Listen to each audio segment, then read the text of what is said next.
If you aren't telling stories, you are boring. Hi, I'm Jamie Gorman, the host of Be Better at Business TV. And I'm here this morning with Sally Strackbein, and she is the CSF, that's the Chief Story Facilitator for Defining Story. Good morning, Sally. Good morning, Jamie. And this morning we're going to discuss how you can tell the story of your business. Okay, so once you come up with the story, you've kind of figured it out as to what your story is about. You kind of write it out. When you're looking at presenting or using it to promote, what are some ideas or some tips that you might have on how to get your story out there? Something that happens is when your story is good, okay, people will remember it. I've had people come up to me. I met somebody yesterday at a breakfast that I went to. A woman came up and introduced herself, and she said, "Oh, I heard you speak 3 years ago." Wow. Wow. People will remember. Something I like to do is I really like social media. Okay. So if I come up with something good, I'll put it on my blog. Then I'll post on Facebook with a link to the blog, or I'll post on LinkedIn, or I'll even tweet about it. That's another thing that's good is using Twitter to help you learn how to really compress your thoughts. Yeah, because so for those that don't know, with Twitter you only have 140 characters to get a point across. Mm-hmm. And some people do it very well and some people don't. But it forces you to pick out. You write 3 sentences and you're like, okay, I've got to cut that down. What's the key thing that I can say to get people's attention? So it teaches a little bit about headlining. It also teaches you about filler words, taking out all those filler words. Yes, absolutely. And that's something, it goes back to the adage that, I wrote you a 2-page letter. If I would have had more time, I would have made it a 1-page letter. I think that was Mark Twain, wasn't it? I've heard different That's a good one, though. Sources, but I love that aspect of it. And even, you and I were at a thing, it was talking about storytelling a few months ago, and the guy talked about as you have more time, you'll make your story more concise. Mm-hmm. It'll actually get shorter rather than longer when you bring that in. That's Although great. Sometimes I see them getting longer. Yeah.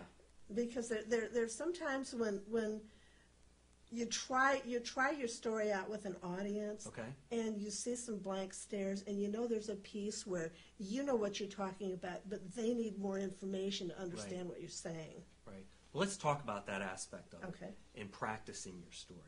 Mm-hmm. So we kind of feel like we know our story because it's ours, right? So I think we have a little bit of confidence going in. But how important is it to put it out and present it and get feedback and then present it again and get more feedback? How important is that? That's very, very important. That's one of the things that I teach people is you go out the first time and you tell a story, and people, the little nuggets that you just absolutely love will sometimes fall flat. Yeah. And that doesn't happen to me, but I'm sure it happens to people. That's because you're perfect. But and then the little thing that you just threw in at the last minute, everybody just goes like this. It's wonderful. And so you have to try the same thing on a number of different audiences, because occasionally it's actually the audience and not you. Okay.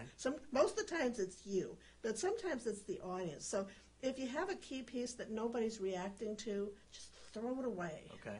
And fill in something else. Or maybe you just haven't explained it enough. Yeah, so maybe I struggled with that in the story about jumping off the 10-meter tower, because I'm not sure that people really if I talk to somebody else who graduated from there and I say the 10-meter tower, they know exactly what I mean, right?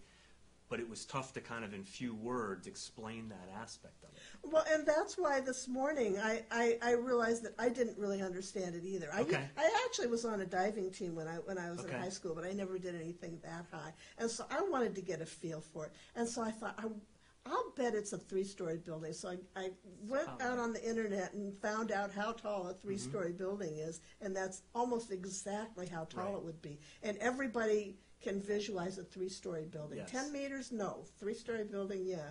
3 stories? Well, when I did it the first time, my freshman year, you get your first chance to do it. And most people do it in the first time. Mm-hmm. My roommate was a diver. So everybody's going out and kind of just stepping off. Well, he goes out to the end, turns around, and does a back somersault and dives in. Wow. That gave us all a lot of confidence, right? So it was good. Okay. Well, let's see if we have any additional questions from the audience. How can I use headlines in my social media marketing? So, in our social media marketing. So, I actually had somebody in last week. We were talking, Susan McCormick, we were talking about headlines. And I think we touched on it a little bit, but when we're looking at kind of headlines and how do we take some of the story things and pull those out? You talked about using those like in Twitter and Facebook. How can we pull some of those things out and make them headlines within like our social media or ad copy, those types of things? Well, you could say something like, starting my business felt like jumping off a 3-story building. Okay. All right. So kind of leave a little bit of the, I don't know, the tease out there. Yeah, exactly. Exactly, because a headline is something that entices the person to read more or listen more. And really, social media is about headlining, right? You don't want to put the whole story in that Facebook post or in that LinkedIn post.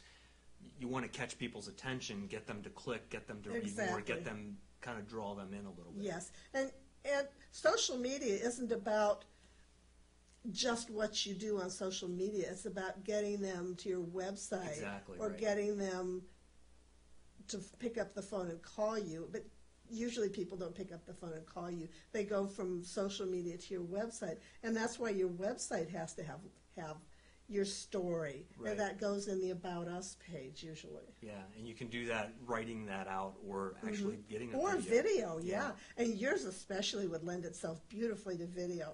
Yeah, except I do horrible. Except for this, I can talk to people and I can interview. On video. But anything that has any kind of touch of acting to it,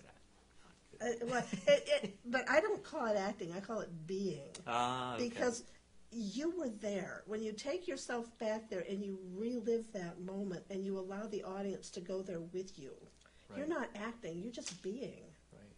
That's great. Well, thank you very much. You're welcome. So Sally does this for a living. She's a consultant that helps people with their presentation skills, with their storytelling. And you can find her at definingstory.com. And we've talked a lot about storytelling. But is there anything you want to share about Defining Story and maybe tell a little bit of that story? I'm putting you on the spot. Oh, you're going to put me on the spot. Okay. Well, I always loved stories. I always read books and watched movies, and I always knew it was important, but I didn't know why until I had a neuroscientist in one of my storytelling workshops. Okay. And after the workshop, he really liked it, and I knew he knew a lot about the brain, and I asked him to do a research paper for me on storytelling in the brain. And what came out of that is, I alluded to it a little earlier, is that when you tell somebody stories, it really is stored differently in the brain. Right. And so my goal is to help people go out in the world and be authentic, help them be understood, and help them attract what's right for them. And to do that, you have to be memorable. Okay. So the stories help people be memorable. They help people make the emotional connection. And so I help people do that. I help people go out and just be themselves and get the business that they want.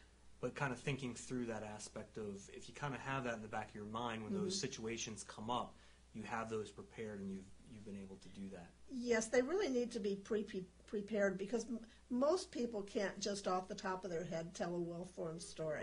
Right. I know I can't. I need to work on them a bit. That's great. I actually heard one yesterday. I was at a networking group, and the lady got up and she said, I was at a holiday party. I think it was a Super Bowl party, and she was talking to somebody, and they were talking about some tax thing, and she kind of said, no, you're doing it wrong. You need to do such and such. Oh. So she got that person as a lead, and then somebody else came up to her, and she said, okay, well, what's your tax problem? She said, my problem is that I'm using that other lady for advice. Oh, no! And she ended up by saying that, so she got 2 leads over the 7-layer dip, which was a pretty good story and very memorable. I guess. Right? Wow. So, great. Well, thank you very much for being on Be Better Business You're welcome. TV. I'm glad that you came, and I think we can all benefit from improving our stories a little bit. And if we need help, we can certainly contact Sally. Go to definingstory.com. Read her blog. Very good. Once again, I'm Jamie Gorman, the host of Be Better at Business TV. I'm also the CEO of Sigma Business Management, and we help with business planning, marketing planning, really anything that you need to be better at business. Hope that you can use this show to help yourself be better at business today.